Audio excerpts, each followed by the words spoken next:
ayan guys, i-react natin yung mga lalabs natin. Of course, dito mga tayo kay Sir Vince. Ayan, namalingki daw sila. Grabe naman to mga lalabs natin, no? Parang simple lang talaga sila. Hindi po sila doon sa supermarket na malingki. Siguro mas mapamahal sila doon. Dito kasi murang-mura talaga kapag public market, di ba?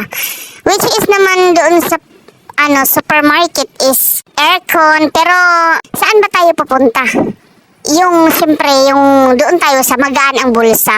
'Di ba kahit may mga pera na yan, pero tingnan mo walang kaarte-arte.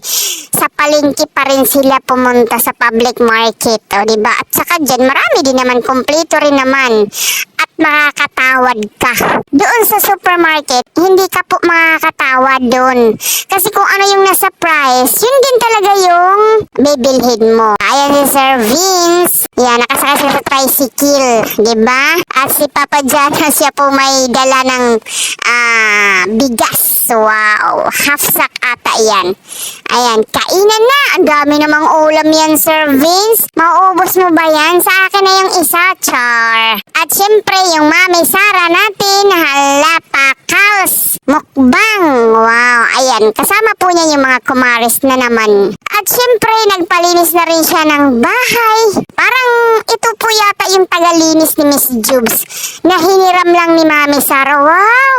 Nagpalinis na rin si Mami Sara ng bahay niya, ng kondo niya. O siguro, sinasuggest to ni Miss Jubes na magpalinis ka rin kasi mukha namang malinis po sila. Talagang binubusisi nila po yung bawat sulok. Kaya, good job, Miss Bionic. Dahil ginagaya ka ni Mami Sara. Diba? Sila po yata yung tagalinis ni Miss Bionic. Sila kasi naka-yellow po sila. Ayan, nagpa-picture na kasi tapos na po silang maglinis.